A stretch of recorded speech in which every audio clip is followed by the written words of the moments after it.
लाम्बरधरं विष्णुं शशिवर्णं चतुर्भुजं प्रसन्नवदनं ध्यायेत् सर्वविघ्नोपशान्तये। ॐ सिन्दूरारुणविग्रहां त्रिनयनां माणिक्यमौलिस्फुरत्तारानायकशेखरां स्मितमुखीमापीनवक्षोरुहां पाणिभ्यां मलिपूर्णरत्नचषकं रक्तोत्पलं बिभ्रतीं सौम्यां रत्नघटस्थरक्तचरणां ध्यायेत् परामम्बिकाम्। ॐ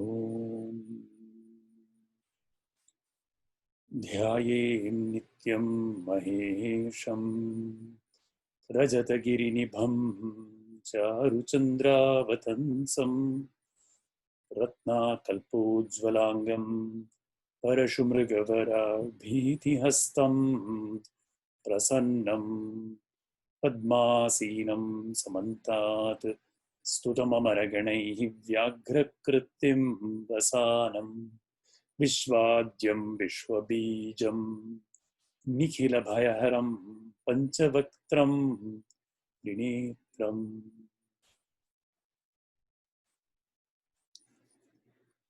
ॐ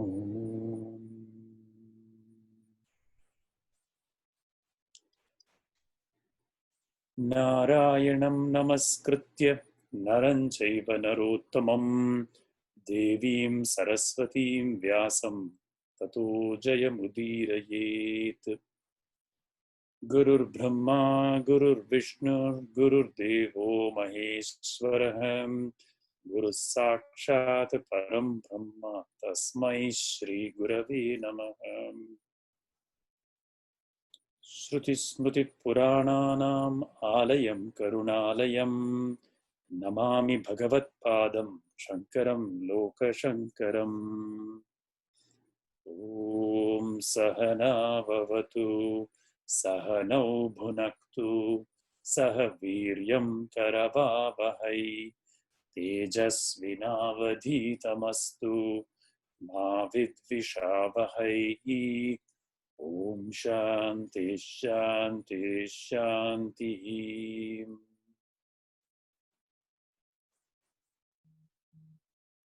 सर्वोपनिषदो गावो दोग्धा गोपालनन्दनः पार्थो वत्स सुधीर्भोक्ता दुग्धं गीतामृतं महत्।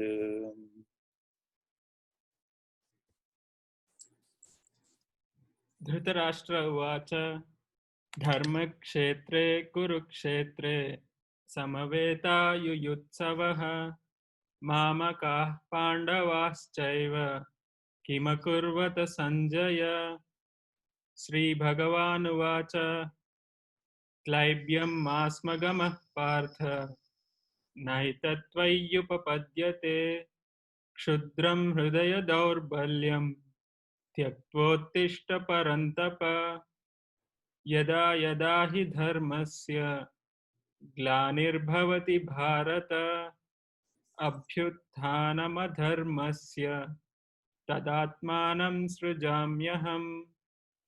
परित्राणाय साधूनां विनाशाय च दुष्कृतां धर्म संस्थापनार्थाय संभवामि युगे युगे। वीतराग भयक्रोधा मन्मया माम् उपाश्रिताः बहवो ज्ञानतपसा पूता मद्भावमागताः। कर्मणि अकर्म यः पश्येत् अकर्मणि च कर्म यः स बुद्धिमान् मनुष्येषु स युक्तः कृत्स्न कर्मकृत्। ब्रह्मार्पणं ब्रह्महविः ब्रह्माग्नौ ब्रह्मणाहुतं ब्रह्मैव तेन गन्तव्यं ब्रह्मकर्म समाधिना। श्रेयान् द्रव्यमयाद् यज्ञात् ज्ञानयज्ञः परन्तप सर्वं कर्म अखिलं पार्थ ज्ञाने परिसमाप्यते तत्विद्धि प्रणिपातेन परिप्रश्नेन सेवया उपदेक्ष्यन्ति ते ज्ञानं ज्ञानिनः तत्त्वदर्शिनः यज्ञात्वा न पुनर्मोहम् एवं यास्यसि पाण्डव येन भूतान्यशेषेण द्रक्ष्यसि आत्मनि अथो मयि तस्मात् अज्ञानसम्भूतं हृत्सं ज्ञानासिनात्मनः छित्त्वैनं संशयं योगम् आतिष्ठोत्तिष्ठ भारत न कर्तृत्वं न कर्माणि लोकस्य सृजति प्रभुः न कर्मफलसंयोगं स्वभावस्तु प्रवर्तते नादत्ते कस्यचित् पापं न चैव सुकृतं विभुः अज्ञानेनावृतं ज्ञानं तेन मुह्यन्ति जन्तवः ये हि संस्पर्शजा भोगा दुःखयोनय एव ते आद्यन्तवन्तः कौन्तेय न तेषु रमते बुधः.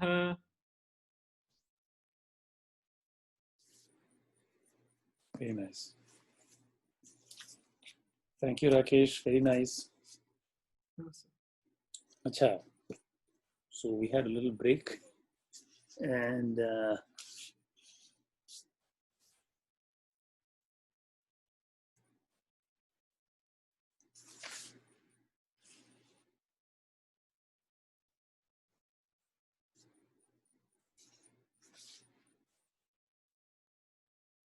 so 25 were we at?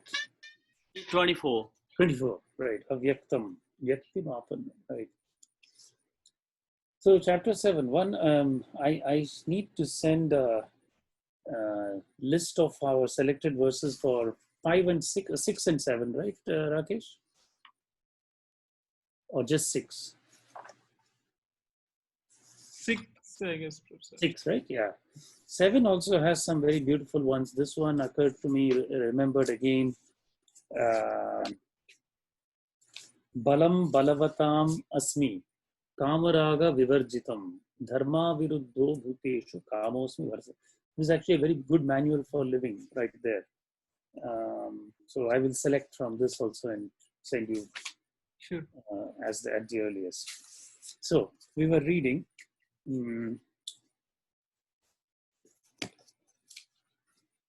Coming to the end of Jnana Vijnana Yoga, right? So Bhagavan has explained how, so this is a complex chapter. He has said, I will explain both Jnanam and Vijnanam to you. And then he has gone on to explain how very rarely does anyone achieve this and know him. And then he explains his lower nature, Prakriti, and then his higher nature as well. So first, he's the source of the entire world. All is strung on me. We talked about that.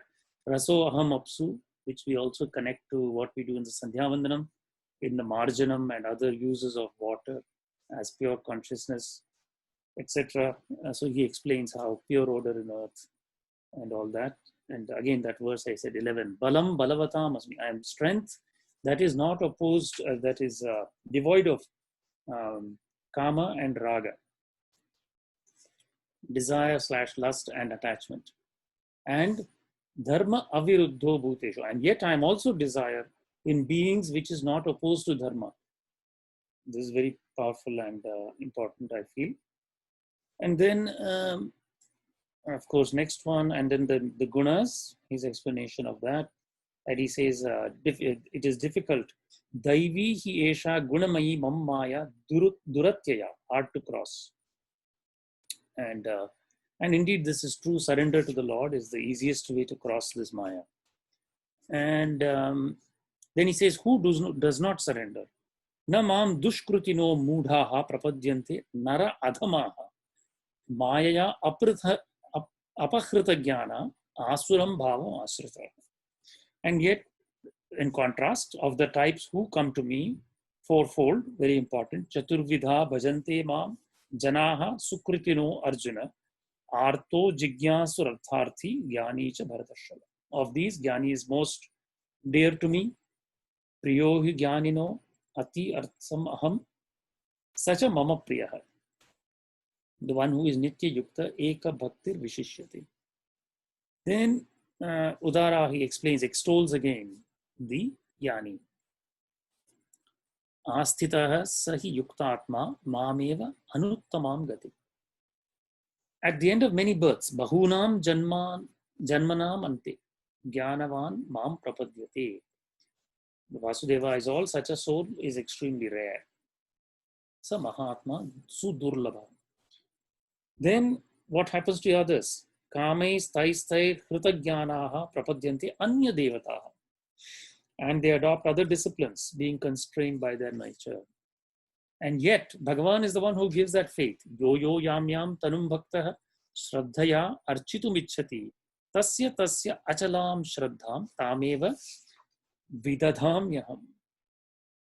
Sataya shraddhaya yuktah tasya aradhanam ihate labate cha tatakaman mayaiva vihitan hitan. And from that divinity, he secures the objects of his desires. For I myself have ordained them. Antavattu phalam tesam tad bhavati alpamedhasam devan devayajo yanti mad bhaktha yanti manam. The fruit of karmas that accrues to those small-minded men must come to an end. Worshippers of gods proceed to the gods. My devotees come to me. Then, why do they not resort to Krishna only? Avyaktam vyaktimapannam manyante mam abuddhayaha param bhavam ajanantaha mama avyayam anuttamam. They, the undiscriminating and witless ones, consider me, the ever-present Lord, who is unmanifested or unrevealed, as become manifested or revealed now.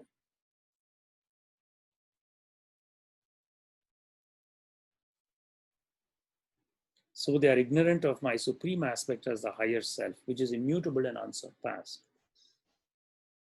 Na aham, what is the cause of their ignorance?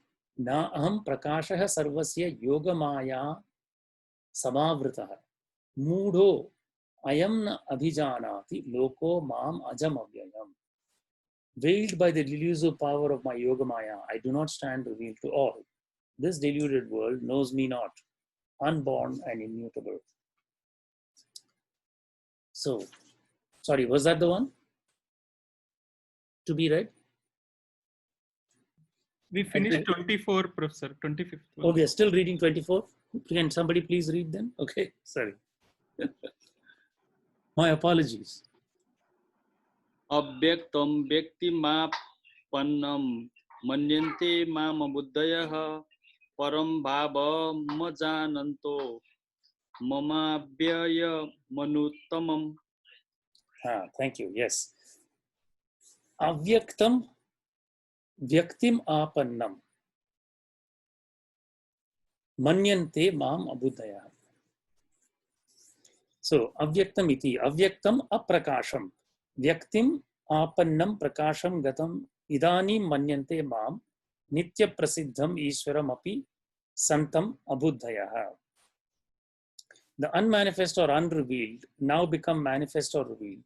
So they deem me the ever-present Lord, they, those who do not discriminate. So in a way, you can interpret all even the avihita dharmas, those following, for instance, a creation approach, right? Like is found in Christianity, some interpretations. The notion of the Lord being unmanifested and unrevealed, because this is an important difference. The very use of the word avyakta and vyaktim apannam is distinct from the notion of a creator God. If you believe in a creator God, then straight away you run into some difficulties, philosophical difficulties. What is God creating with? Does he stand apart from his creation? How can God be immanent and transcendent? All these difficulties arise from an even intellectual standpoint, which can be easily shot down, right? But the beauty of Hindu philosophy is its depth and its intrinsic truth, which is that it is not creation, but it's manifestation. Just as water, if you freeze it, it becomes ice. Tomorrow you boil it, it becomes vapor, but it's the same water, right? Therefore, the creation does not stand apart from the creator. The creator intrinsically is the creation itself, right? This is not an easy concept. There are probably 11 people on this call. Okay. If you try and explain this even to those born in Hindu families, this is not an easy concept. Many people will not believe it. Many people will not be able to comprehend it. Many people will not be interested in it. Who cares about the unmanifest and the manifest? Go and talk to 100 people who come to temple. They don't care, right? But it's an important point, because if you're truly after the truth, you have to understand the philosophy underlying it also, right? Correct? So that's why Bhagavan says only 1 in 1,000 even begins to ask, what is this truth, right? That is not to denigrate. Devotion is good, faith is good, but Lord has also given you intelligence. He has not made you a donkey which can just be beat and sent forward, right?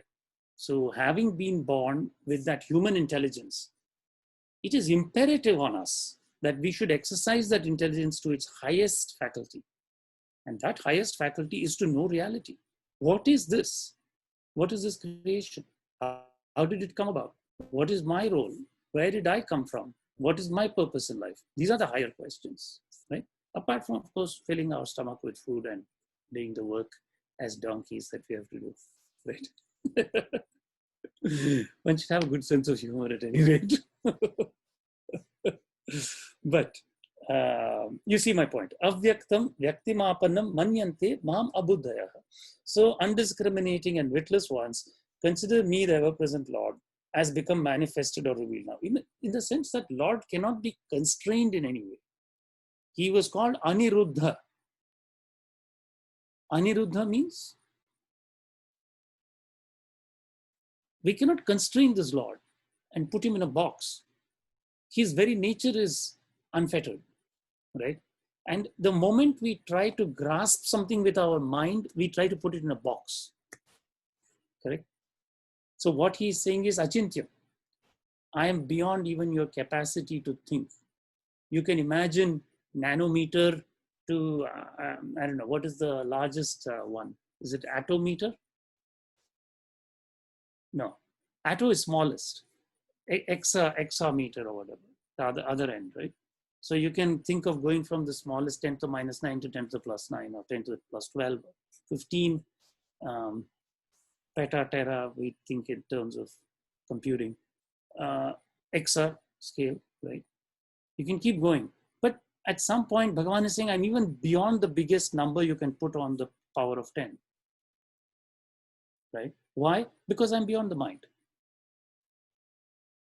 Right? The mind's grasp is still limited. Right? And so, in that sense, he is expressing the fact that they are ignorant of my supreme aspect as the higher self, which is immutable, unchangeable, and unsurpassed. Because if I put a number 10 to the power 365, there will be a 366 one beyond that, right? There will always be one larger number if I put a finite, however big. And he says, you cannot constrain me like that. I am Aniruddha. Right? So, tad ajnanam ki nimittam iti. What is the cause of this? Uchyate. So the answer comes. Who's going to read the next one? Oh, sorry, by the way, before we move on, is this any questions on this? Because this is a verse that is open to some different interpretations. So, Dr. Shankar, the unmanifest is So can we say Brahman and then manifest as a Prakriti?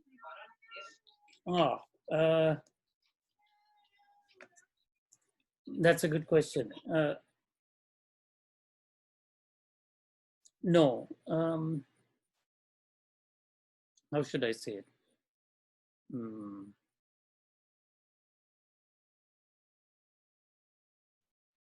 Remember we talked about the three shariras, Sthula, Sukshma, Karana. Mm-hmm. The Karana is at the state of the unmanifest in the cosmic sense. It is the world in a seed form. Mm-hmm. Does that make sense? Yeah. So when we withdraw our senses, we go through the Panchabhutas, Prithvi, Apa, Agni, Vayu, Akasha. Then there is pranas, pranamaya kosh, right? And then there is the whole antahkarana in the human thing. And then beyond that, the buddhi, and then buddhi also can be classed as part of the inner apparatus, antahkarana. And then we say atma, right? Similarly, on the coming out, there is mahat, which is the mind in the cosmic sense, the Lord's mind, if you will. That's why we say Vishwasya ayatanam mahat. Ayatanam is support. The support of the world is the mahat. Now, we see the world through our senses in a manifested form, right? But if one goes in meditation to that level of Karana Sharir, the cosmic counterpart of that is the Avyakt. It is the world still in a stage of becoming, if you will. So when in meditation, we go from Jagrat Avastha, then we go in and we are able to access the Sukshma Sharir, and then we go deeper than that in the Prajna state. We see the latent impressions, samskaras in our mind. That stage in a cosmic sense is exactly what is the Avyakt that Bhagavan is talking about. So he says, I have not revealed myself fully to you.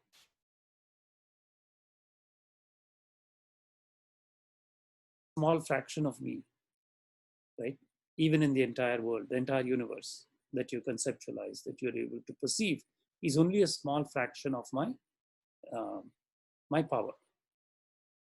Mm-hmm. So the unmanifested, the collective cosmic is known as Ishvara, right? Ishvara, unmanifested part. So our individual is pragya, right?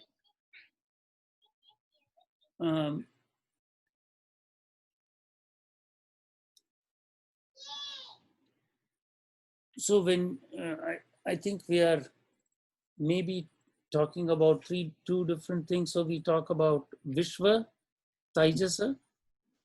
Is that what you're talking about? Right, yeah. Right, indeed. And so on the individual plane, what you see as what we access as the state of consciousness called prajna corresponds in the cosmic one to the unmanifested. Mm-hmm. In a very simple form, let us think like this, right?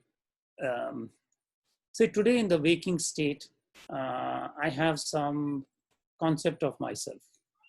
I have some thoughts, right? These are like an iceberg. You know what is the characteristic of the iceberg? One thought is seen and two thought is unseen. Yeah. Now is it making sense? Yeah, kind of. So what we see as the universe is actually a fraction of what the Lord's extent. In Purusha Suktam also it comes. Sabhumim Vishvato Vritva Atyatishthad Dashangulam. So he,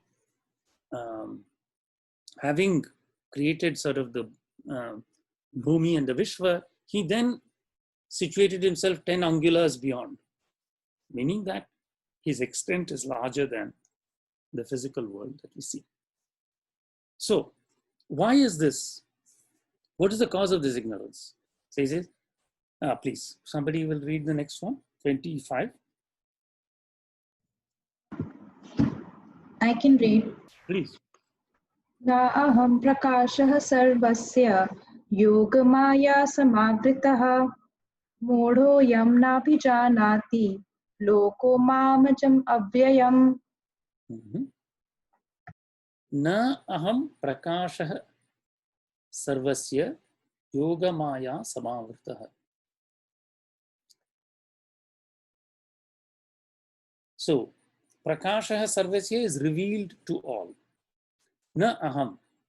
No, I do not. I am not. I am not revealed to all. Why? Because I am veiled by this delusive power of my Yogamaya. Mudaha, I am this deluded world. Na abhijanati, does not know me. This mudaha lokaha. Mam ajam avyayam, my ajam, unborn, and unchanging, avyayam, nature. So, you remember we have also talked about this idea that there are three kinds of Shaktis. First Shakti is Vikshepa Shakti. Then Avarana Shakti and Jnana Shakti. That Rajas, so the Maya is ultimately the power of Prakriti. And that Prakriti has three gunas, Sattva, Rajas, Tamas. The Rajo guna in the cosmic sense projects through its Vikshepa Shakti the world. The Tamoguna through Avarana Shakti covers up that truth. That what is the truth? The truth of one. Right? We are able to see each other as separate from us because something has projected the same one into several and covered them up. Right? And intrinsically, what is the first level of separation? I told you, we have a sense of I that extends to the tips of the fingers. Beyond this is not I, right? So if I touch you, I'm touching you. It's not I. Right? Why did that difference come about? If all is one, then how did the difference come about? There must be an explanation, right? And the explanation is indeed that this one projects itself. Right? Like actually a very beautiful example is given even in the as a spider projects a web, right? Spider sitting in the middle radiates its web out, right? And in the same way, this one through its power projects out. And then once, if one is an or another way, think of an octopus with different tentacles. Each tentacle thinks that I am separate and the other tentacle is the other. But actually all the tentacles belong to the octopus only, right? Right? So that's why when somebody is nice to you, you know, somebody sees things from your viewpoint and does something for you, you say, this is so cooling to the heart. Because that person has for an instant expressed that lack of disconnect, right? They have connected to you in your heart, right? Especially if you don't know them at all. They are not your relative or somebody, you meet somebody on the street and they're extremely nice to you, right? Immediately there's a different feeling. It sends a kind of chill through your heart because it reminds us of that, right? Don't you think? Right? Why else should they do it, you think? Because normally people are limited by some idea. Okay, it's for my benefit or for my family's benefit, maybe my community's benefit, my whatever. If somebody suddenly breaks that, then it suddenly wakes us up and says, oh, yeah, there's something weird going on here, right? But they are just expressing an ancient truth that for that instant, they are not deluded by that Yogamaya, right? So, so he says, I am not, this deluded world does not know me, unborn and immutable. So when in meditation, one is able to reduce through these Pancha Mahabhutas, withdraw the senses, and then observe the mind itself through the vantage point of Buddhi, as only composed of these three gunas, right? Then, and I was telling you in this example, when the mind becomes transparent, suddenly this Surya Koti Samaprabha, the blazing brilliance of a 1 crore suns shines through. That's the Lord. Right? So I gave you another example. Mind is like an aquarium tank, right? And in this aquarium tank, at the bottom, there are all these pebbles and silt and stuff. When we are engaged with the world, there's a lot of splashing and sloshing in the aquarium tank. The silt is mixed up. It all becomes turbid. One sees, I see myself, I see my body. I want to protect my body. I want to keep my ego happy. I want to satisfy my senses. These are my limited. That is the power of this veiling, right? Then one sits and slowly the silt settles. And then by great luck, if some of these pebbles are sphatika, like crystals, they allow the light to pass through, right? And suddenly one sees through, if by the power of yoga, Viparita Karani, you're able to turn that tank on its head and look inward, then this Surya Koti Samaprabha is seen. And then this immutable, unborn nature of the Lord is becoming apparent. That, oh my God, this is really true. He was not lying when he said this, even though he said it many thousands of years ago, right? Even though on a battlefield, he imparted this wisdom, it was a wisdom for all time because he spoke from true knowledge, right? And so that is the beauty of his thing. So what does Bhagavan Shankaracharya have to say to give us some more beautiful insight? He says, I am not revealed to the whole world, only to a few devotees of mine am I revealed. This is the idea. Veiled by the delusive power of Yoga Maya, Yoga being the combination, fabrication of Prakriti's constituents. Tat Krita Maya, Yoga Maya, Chitta Samadhana Yoga, Bhagavataha Chitta Samadhana Yoga. Being veiled by that power, the world is deluded so that it does not know me, unborn and immutable. The delusive power veiled by which the world fails to know does not impede the knowledge of the Lord himself, for it belongs to him. The magician is not deluded by his own power. He says, just as a magician, delusive power does not delude him. So, Ishvarasya mayavinah jnanam pratibadhnati yatha anyasyapi mayavinah maya jnanam tadvat. In the same way. Yataha eva mataha, such being the fact, verse number 26. I can go. Vedaham samatitani vartamanani charjuna bhavishyani cha bhutani mam tu veda na kaschana. Beautiful, beautiful. Vedaham samatitani vartamanani cha arjuna bhavishyani cha bhutani mam tu veda na kaschana.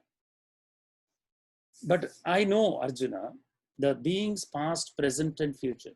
Vartaman, we know, is what is happening right now. Bhavishya, future. And some atitani, those that have already passed. Mam tu veda na kaschana, but no one knows me. So, but I know the beings who have passed out already, also those who exist now, Arjuna. And again, those who will come into being in future. Though none knows me except my devotee who has sought refuge in me. They do not worship me due to the very lack of knowledge of my truth. Mama tattva vedana abhavadeva na mam bhajate. So is this clear? You see, in one of the points of yoga is what we call kalavanchanam, which is the ability to transcend time, right? I have told you in the past, the experience in the deepest meditation is that nothing is happening. If nothing is happening, then how can there be past, present, and future, right? So in other words, if one knows that nothing is happening, that state, then one knows the past, present, and future, right? They are merely transformations. Okay? So, in the space of Bhagavan, in his sannidhi, or in yoked with him, nothing is happening. Nothing ever happens, right? But the moment one steps out of that, right? The moment one forgets Devi for an instant, right?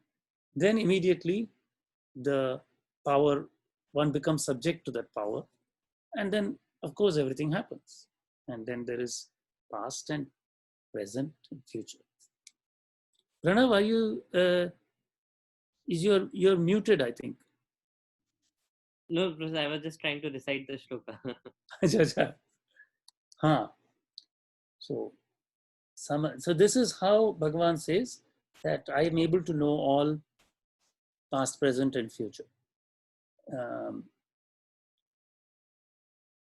Again, like in the water cycle, same water first comes in liquid form, gets heated up in the oceans, becomes vapor, forms a cloud, then becomes water again, right? In the same way, this human substance is also going through the same thing. It gets born as a child, grows up, becomes old, passes out into the Panchabhutas, Sapanchatvam Gataha, goes to the fiveness, then the prana comes again, takes on new form. And so again, like water cycle, there is human cycle, right? And from the vantage point of the Lord, he is able to see all three. Okay. Next one, 27. Anybody?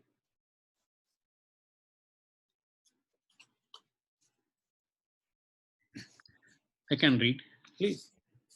Ichchadvesha samuttena dvandva mohena bharata sarva bhutani sammoham sarge yanti parantapa.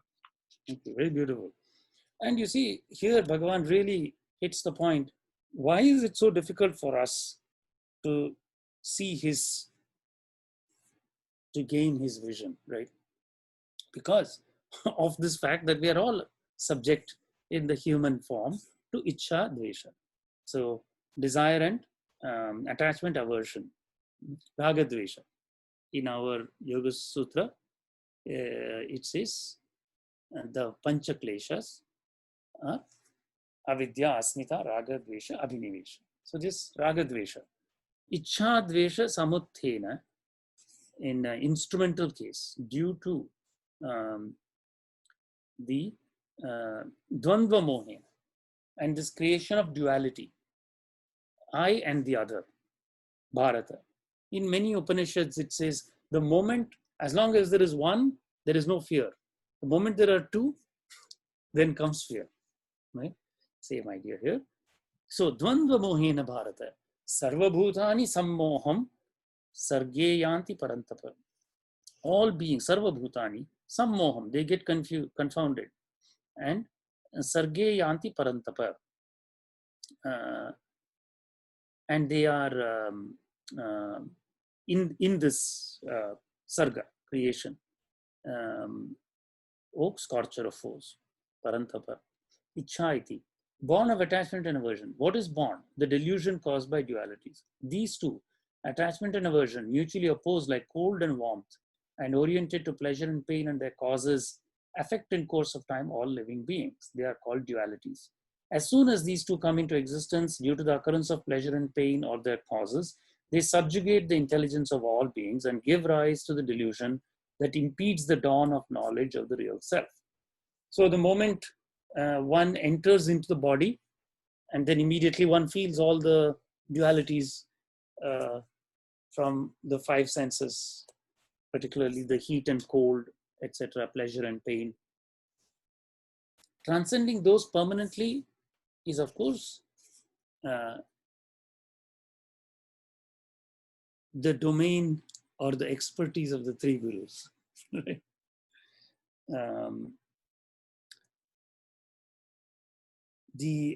And gives rise to the delusion that impedes the dawn. Right knowledge of even external objects won't rise if the mind is swayed by the flaw of attachment and aversion.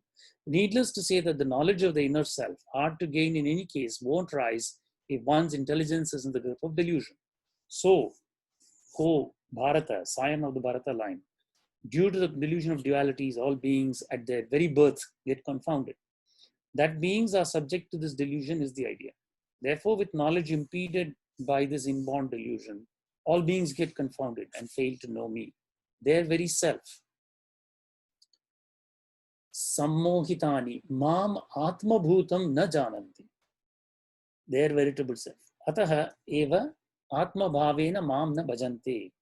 Hence, they do not worship me, their veritable self. Ke punaha anena dvandva mohena nirmuktaha santaha tvam viditva yatha shastram atma bhavena bhajante iti apekshitam artham darshayitum aha. Who then are the persons who, being free from delusion and knowing you according to the Shastras, worship you as their self? So these, of course, are already the three gurus. The Lord sets forth as follows is this logically consequent truth with number 28.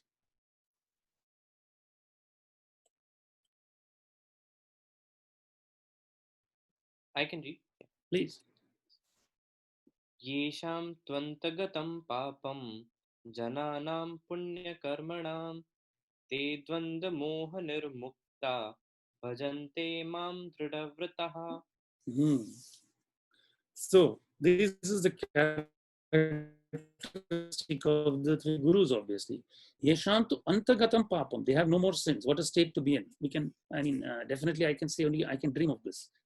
Jananam, punya karmanam, who act righteously. Te dvandva moha nirmukta. They are liberated from the delusion of dualities. Bhajante mam dridhavrataha. They worship me with a steadfast will. So very inspiring to aim for. And Bhagavan has given directly the instruction. Those whose sins have practically been wiped out. Samapta prayam ksheenam papam janana punya karmanam punyam karma, whose acts are righteous and productive of mental purification. Sattva shuddhi karanam.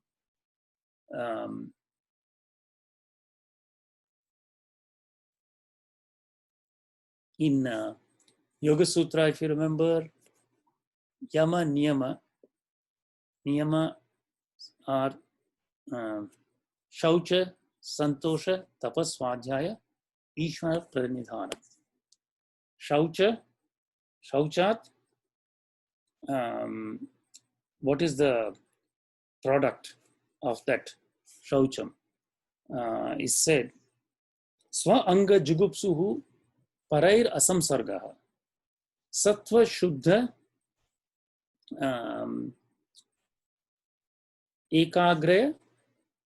Ekagrata Atma Darshana Sattva Shuddha Saumanasya Ekagrata Atma Darshana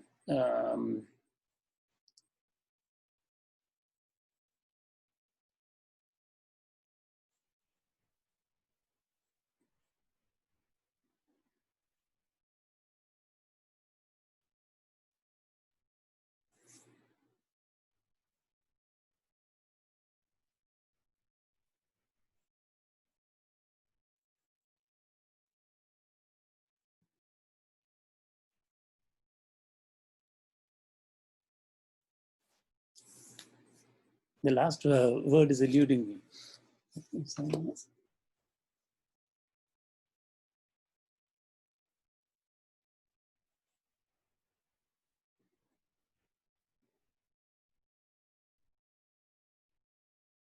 It is a capability to see the self.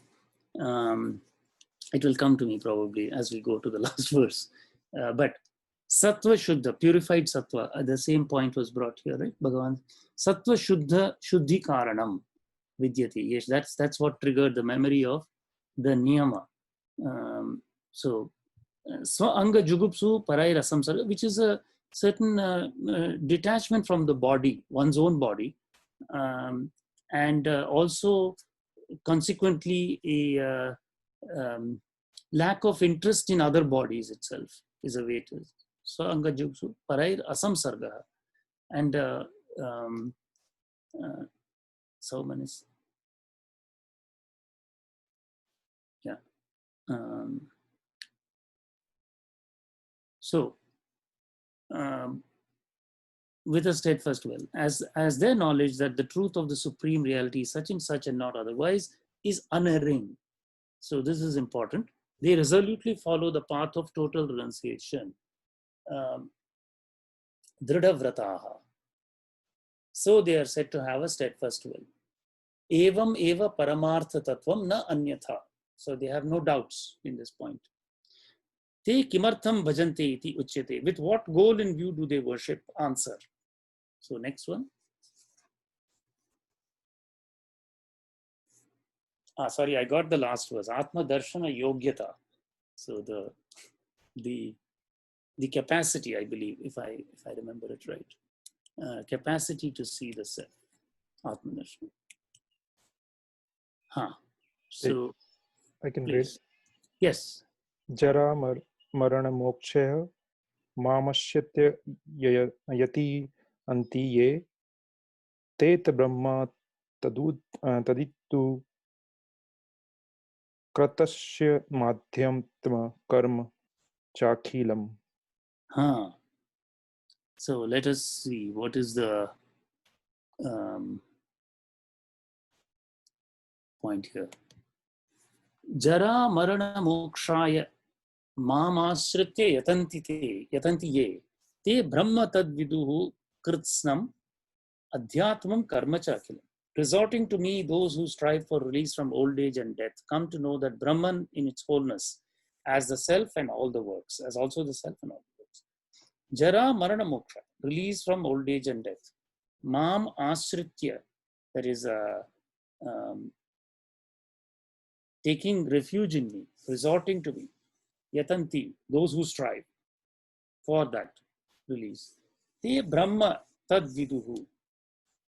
They know that Brahman, kritsnam adhyatmam, both the works and the self, and all works. So they in its wholeness as also the self and all the works. Kritsnam karma and adhyatma. So those who strive for release from old age and death, resorting to me, the Lord Supreme, with concentrated minds, come to know that Brahman in its wholeness, the reality of the inner self, and work in its entirety. So, last one, 30.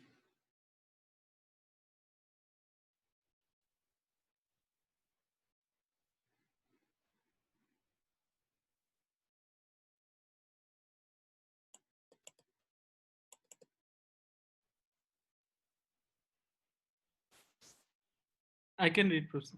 Sure. Sadhi bhutadi daivam mam sadhi yagnam cha ye viduh prayana kalepi cha mam te viduryukta chetasah.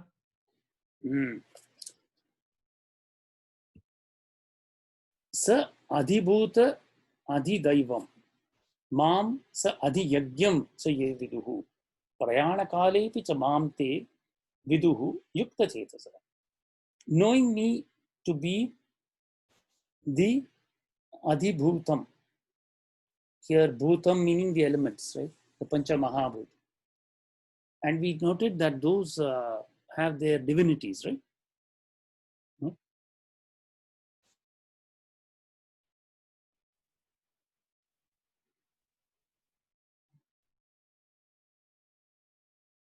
So for instance, we would say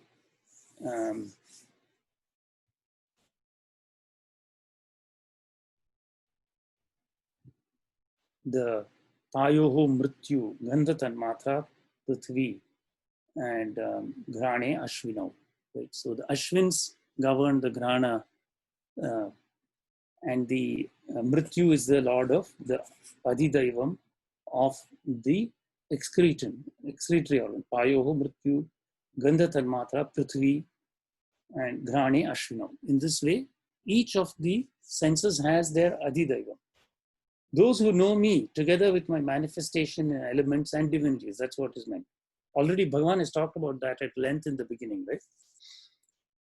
Sa Adi Yagyam, also in the sacrifices. Cha Ye Viduhu. So already Bhagavan, we have encountered the verse Brahma Arpanam Brahma Havihi Brahmanahutam. So the notion of Yajna itself being the Lord. Prayana Kali, at the time of departure api, also Chamam they know me. How? Through the yoked mind. Yukta Chetasa, minds being concentrated.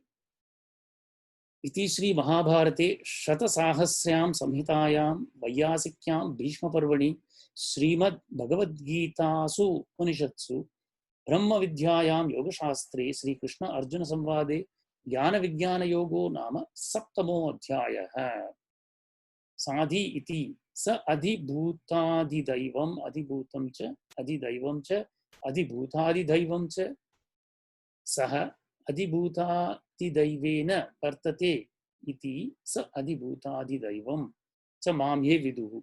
Amidst elements and amidst divinities I exist. Those who know me as such are also existent in sacrifices. Sa adhi yagyam cha saha adhi yagyena sadhi yagyam ye viduhu. Know me also at the time of departure. Prayana kale, marana kale api cha mam te viduhu yukta chetasah samahita chittaha iti. Their minds being concentrated.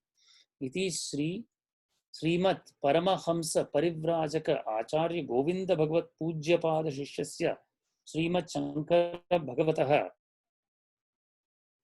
Bhagavad Gita Bhashye Jnana Vijnana Yogo Nama Saptamo Adhyaya Samaptam. So, very enjoyable, I hope. Jnana Vijnana Yoga. Any questions?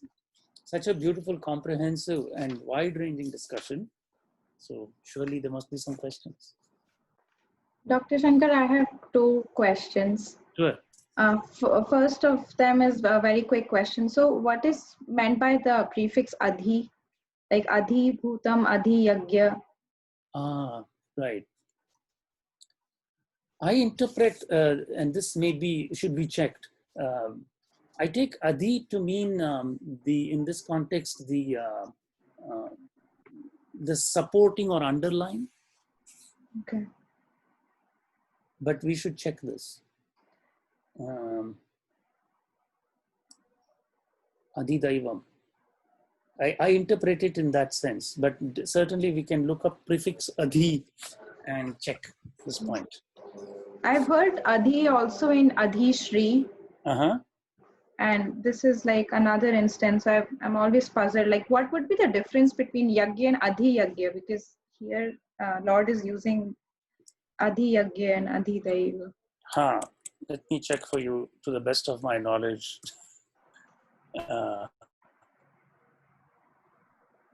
It is a good point. Sorry, you had a second question also. Gee, yes. Should I ask that one also? Sure. So that one came up during, I think, shlok number 26, when you were explaining the three different shaktis and the gunas associated. Like Rajoguna is for Rajoguna is manifested through the Vikshepa Shakti, and Tamoguna through the Avaran Shakti. So I was wondering, is there a relation between these three Shaktis and Lord's Apara and Para Prakriti? Because there's also a relation between the Lord's Para Prakriti and the Gunas. So, or am I misunderstanding? Oh, you're saying that when Bhagavan says my eightfold Prakriti, etc.? Yes. Let me read that verse again.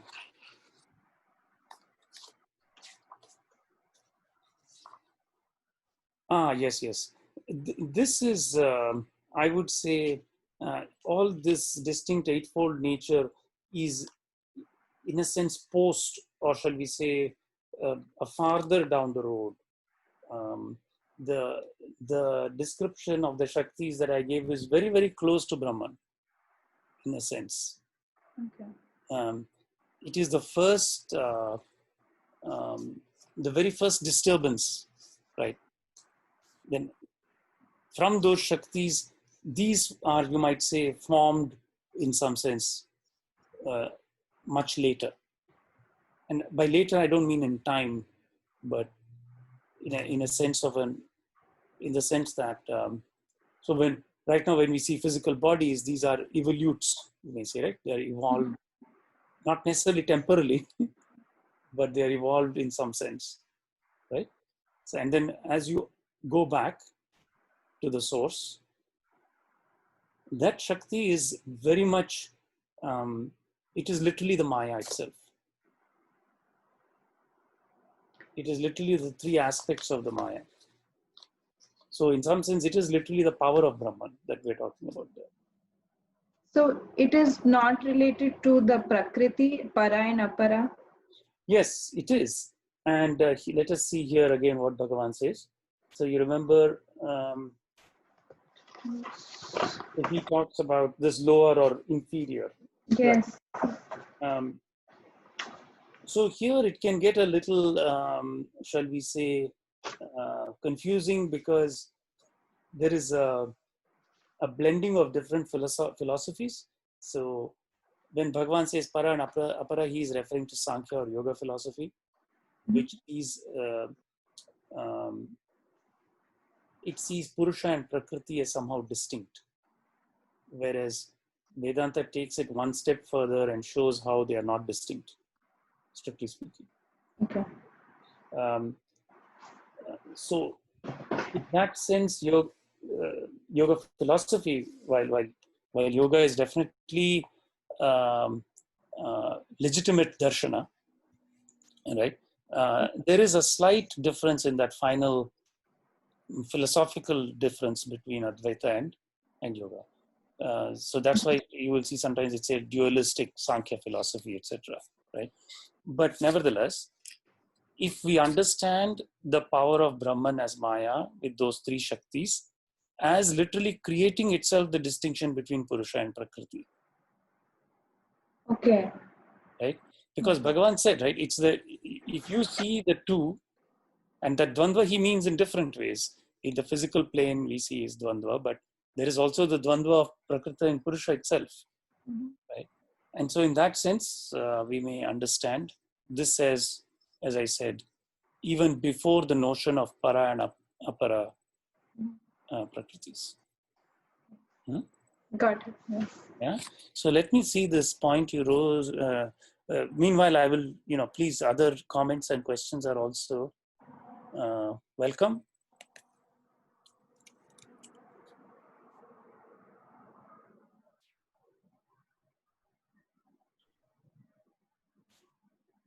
Any further comments?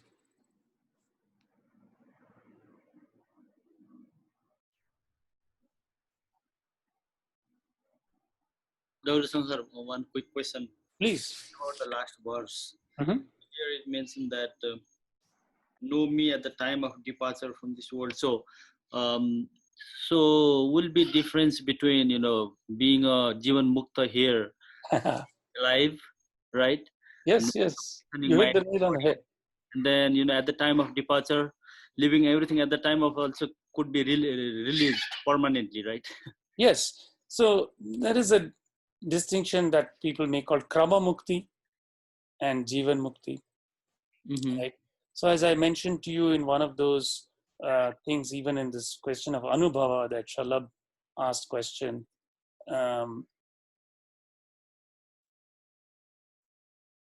once the one vision is had of the divine, then the purification is now on a clock. It's kind of automatic, right? I don't know if you understand that point. So once the Lord is glimpsed, the divine experience is had once, then you might sort of say that a purification clock clicks in, which is automatic. It is pre-programmed. It's going to happen. Whether you like it or not, you're going to get purified. It may be painful. It may drive you nuts. Okay, so there are different levels. The great gurus were born with very little karma. Okay, at age 8, at age 14, look at the ages at which they were drawn, right? So their prarabdha was so small that it gets cleared out very quickly. Okay. Now there are others, particularly that, if one is exceedingly dull, like myself, who for many years did not follow anything and accumulated probably many storehouse of ignorance and evil, then this can take a little longer, right? And so nevertheless, the one vision is sufficient, or even without the anubhava, as I said, those who follow the Sanatana Dharma with devotion, that is itself worthy of respect, greater respect than any anubhava. The diligent following of Sanatana Dharma is itself the greatest thing to be worshipped, not anubhava so much, in my opinion. And that person, any person who is following that, at the time of departure, if they remember the Lord, they are guaranteed that they will be gathered by the Lord, right? So that Krama Mukti, in a sense, is guaranteed if one knows this truth, right? All our life, what we are asking ourselves then is, what is the guarantee that I will remember the Lord at the time of departure? So let's take a couple of examples. Suppose you suffer a tremendous illness or a great pain. Observe how the mind gets dislocated, right? It does, right? So the nature of the mind is to get shaken up. If the body gets shaken up badly, the mind will get shaken up, as long as the mind is very tight to the body, right? Sometimes even the body is quite stable, the mind gets shaken up by other things in the world, right? So then we'll start asking, okay, if it gets shaken up so badly when I'm perfectly healthy, what are the odds that at the time of departure I'm going to remember? Because who knows what great pains may be in store, right? That is the only reason why we start performing our daily devotions, is to train the mind, right? Every day when you train the mind, then at least twice a day, or more than that, thrice a day, those instances, if one earnestly remembers the Lord, then the probability of remembering the Lord at the time of departure increases exponentially, right? Because it's always easier to do something that is a habit, right? There's a very famous, nice Harvard professor who said that our self-concept of, how happy we are, etc., depends on three things: genetics, environment, and habits. You can't change your genetics, although there is gene therapy nowadays. Who knows? They might find the gene for liberation also. But somehow I think that's a little hard. So anyway, if you can't tune the genetics, environment. We don't have much control of the environment also, right? We were brought up all these years we've spent, whatever. The only thing we have control is the habits, right?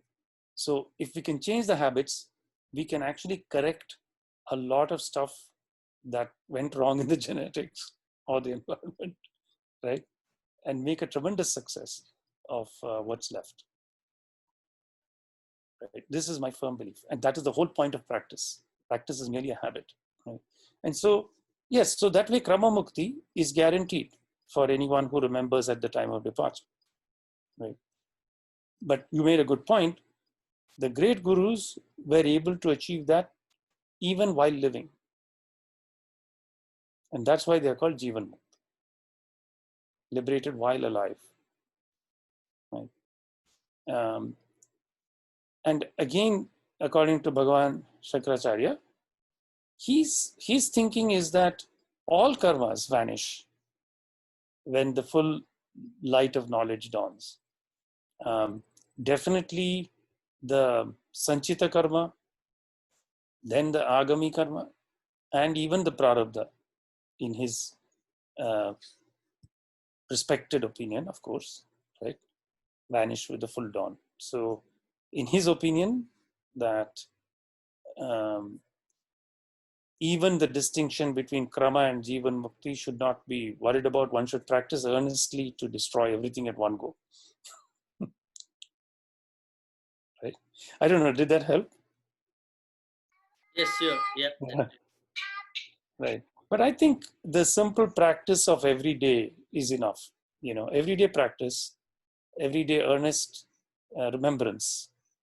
And that's why I think all the great gurus have said in the Kali Yuga, the simplest thing is remembrance of the Lord's name, either Rama or, the Panchakshari, Dwadashakshari, any one of those is very powerful. Yeah.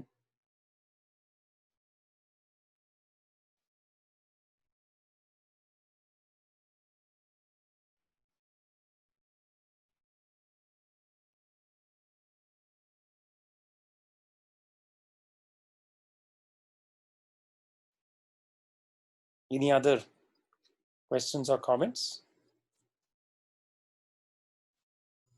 Dr. Shankar, just a quick question on the Sure. last point you made.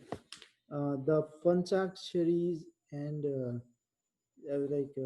is there a difference between remembering any Panchaksharis or Gayatri mantra? Or is there because when one is practicing, say, like Sandhya Vandanam every day, then maybe that is the one that person remembers the most. Right. So is there a difference between those two? So if we were to look at these various mantras, right, in the end, all of them are leading us to understand the truth about the pranava. Correct? Right. At the core, at the heart. Experientially, they are leading us to an intuitive understanding of what is pranava, right? And insofar as these all lead to that, right? In the end, if one even just remembers the pranava, that's enough, right? But the reason why we don't advocate that, there is a general feeling in the tradition, and it's not wrong, that the pranava is to be meditated on only by sannyasis. The unadorned pranava is reserved for sannyasis, is the general feeling, you may say the accepted in the tradition. The Gayatri mantra, on the other hand, is recommended for everyone, right? Because for good reason, because the Gayatri still keeps one grounded in all the words, right? The Vyakriti is first being enunciated. So you see, even in this business about Anubhava and all, I mentioned the Shaiva and Vaishnava paths, but I omitted one important Lord, and the reason for that is Lord Kartikeya. See, Kartikeya is the form that begins to be understood in the Vijnana, in the realization. Jnana is going inward, right? Ganesha, Devi, Shiva.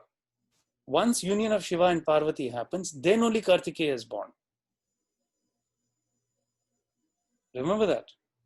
The Devas went and petitioned him because Tarakasura and others were tormenting.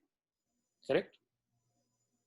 In our Shiva Puran, if you remember this point, right? Parvati worships Shiva as Aparna for many, and Uma, right? For a very long time. And in a sense, the sadhak is worshipping Shiva in the same way, right? Every time you're praying to Bhagavan, you have to follow this wonderful lady, Uma, Parvati. To where did she worship? She went all the way up in the Himalayas on a ridge called Gandhamadana, right? And on this ridge, Shiva saw her, right? This is very high up in the mountains. So we have to elevate our consciousness and sit with Devi there, right? Then one is graced with the union of Shiva and Parvati. Very glorious, very delightful. That union happens in this very high place, right? Then what is the mind of the person who emerges from that union? That mind understands Kartikeya, because Kartikeya shines through 6 chakras. Okay? He is illuminated in all 6 chakras. he can come and play in the world with complete illumination, right? The person who understands Muruga, Kartikeya, Skanda is able to see the world in its every manifestation with perfect clarity. That's the power of Kartikeya.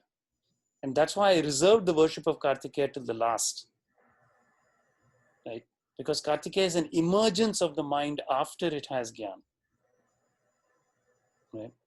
On the inward path, you must first worship Ganesh, Parvati, Shiva, and then only Kartikeya makes sense. It's not that you cannot worship Kartikeya, but it will not make sense to you, right? When you do it this way, then the Purana makes sense, right? It is through their union, and then this beautiful boy was born, and he came forth and he destroyed all the demons, right? Through his power, through his knowledge power. Right? So many people don't understand this because you have to walk the path to know the sequence, right? Of course, you can also say, I worship the Lord in any way, and that is fine. There's nothing wrong with that. Muruga is very popular in the South. There's no denigration of people's faith in that. But if you want to follow the path, then of course there is a way, no? Right? And this is the point. So that is why Skanda Kartikeya is the last one. He is the last form. Once Skanda is known, there is nothing more to be known in the world. Right? Once the mind of Kartikeya is understood, there is nothing more to be known in the world. So to answer your question, which was about the mantras, all the mantras lead eventually to that. But understanding these forms as I said, extroverted mind, the Adashakshari, Om Namo Bhagavate Vasudevaya, understands the world, right? It's able to enjoy the world also in the way that Bhagavan intended us to enjoy. And there's nothing wrong with that, right? See, people don't want you to become sannyasi and like not enjoy the world and not do your karmas and duties. They're afraid if the whole world becomes a sannyasi, then nobody will do anything, right? And there is a, I strongly believe that as a grihastha, that is my message is, as a grihastha, you can be spiritual. You don't have to throw away everything. And it's not only for the ones who wear saffron cloth that this path of, the Lord. Right? All have to play their role, right? Those who do that have to do that. Those who live in the grihastha ashram have to do their part. And the grihasthi is the highest ashram, of all the ashrams, always celebrated, because it's the one that upholds the world itself, the physical world. Without grihasthi, none of the other ashrams can survive. Right? So therefore, they say don't meditate on pranava alone, but follow one of these, and they will all lead you eventually to the same end. I hope that clarified. Huh?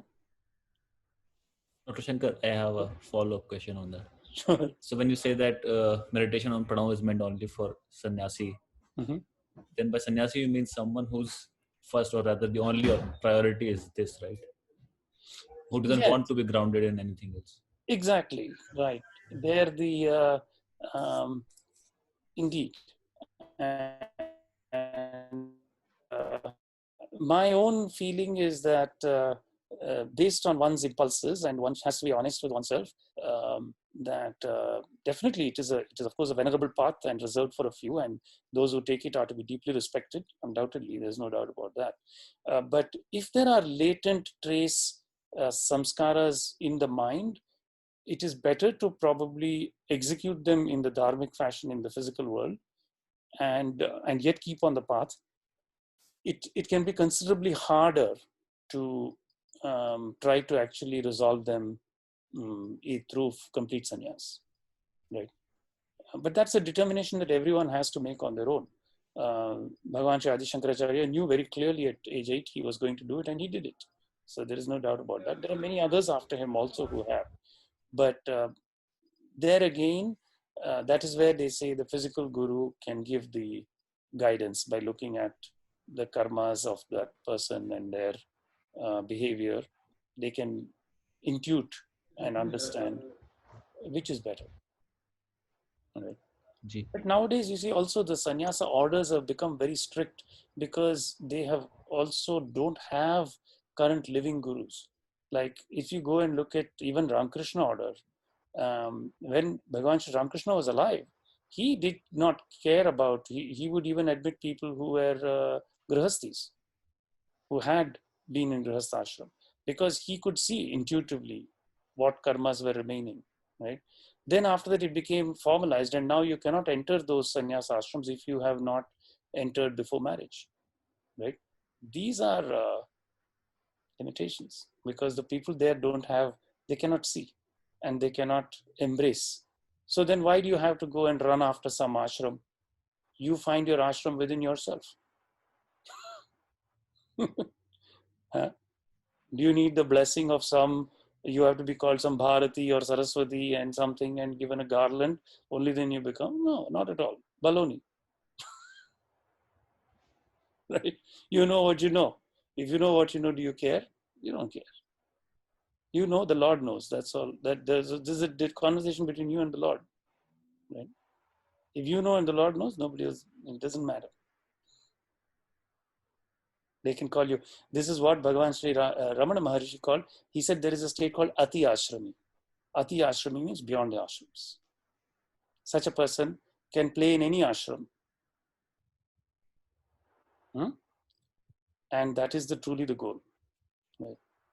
That one is unfettered by these social norms and conventions. But definitely you must be very dhradavrata to say that. Right? So anyway, long discussion, lovely discussion. Anything else? Okay. Acha, so I will say our mantra, Shastri mantra, and then we will. Om Tachamyoravrimahe Gatum Yajnaya Gatum Yajnapataye Daivi Swastirastunaham Swastirmanushebhyaham Urdhvam Jigatu Bheshajam Shanno Astu Dvipadehe Sham Chatushpade Om Shanti Shanti Shanti.